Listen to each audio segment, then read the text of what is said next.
In honor of February being Black History Month, we are in downtown Springfield at Pamusa because they have some events going on this month, not least of which is something called Coffee with the Curator. And the next one features these two women. This is Dr. Lewis and Dr. Shabazz. Thank you for being with us both. Thank you for having us. It's my pleasure. Dr. Lewis, we'll start with you. What is your role in this upcoming talk? Well, I'm here to actually focus on the issue of genealogy and to focus on how looking for your history allows you to create the oral histories that Dr. Shabazz is going to talk about. In my work, in my own personal research, I was able to find an oral history that my family never had.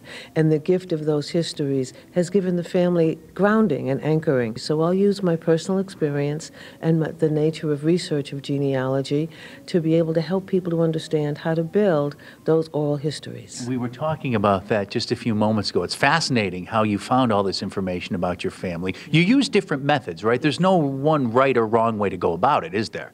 So there's no one way to go about doing it. You do what you need to do to piece together the puzzle, but the only underlying gotta do is you've got to build a family tree. It took me 20 years to find my father's father. So start now. Start now. You'll be old when you're done. Dr. Lewis, thank you. Dr. Shabazz, you're actually a professor at my alma mater, UMass Amherst. I'm in Afro-American Studies, and I'm also a trained videographer, and what I do is oral history.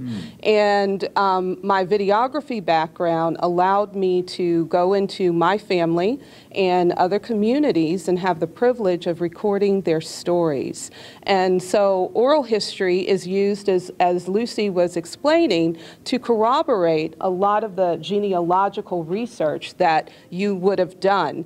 But in a larger context, what's really, really important about doing oral histories, not only in your own family, but within the community, is that we begin to preserve local history. And when we think about the local history of Springfield and the contribution of African Americans, that is amazing. And Pamusa, of course, is one of those places that has worked diligently to preserve that local history, but also connect that local history to national, state histories, and of course the world contributions that African Americans have done. So yes, I'll be talking about on February 23rd, 1 o'clock here at Pamusa. Lucy and I will be talking about how the genealogical history fits in with oral history and how it's so important that we work to preserve that not only in our families but in these communities. It is a fragile history. Do you worry that many people take it for granted and there's always that chance you may lose the oral history of your family? Most definitely. Do it now, as you say, right? You may be old and gray when it finishes, but it's so important to do it now because these folks aren't getting any younger.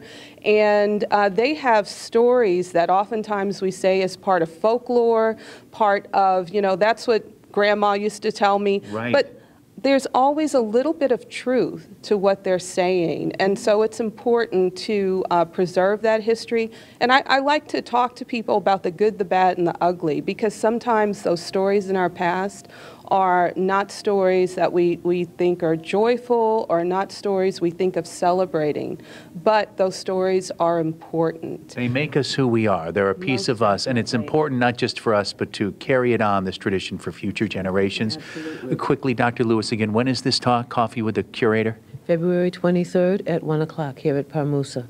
Fantastic. I appreciate your time. Thank you.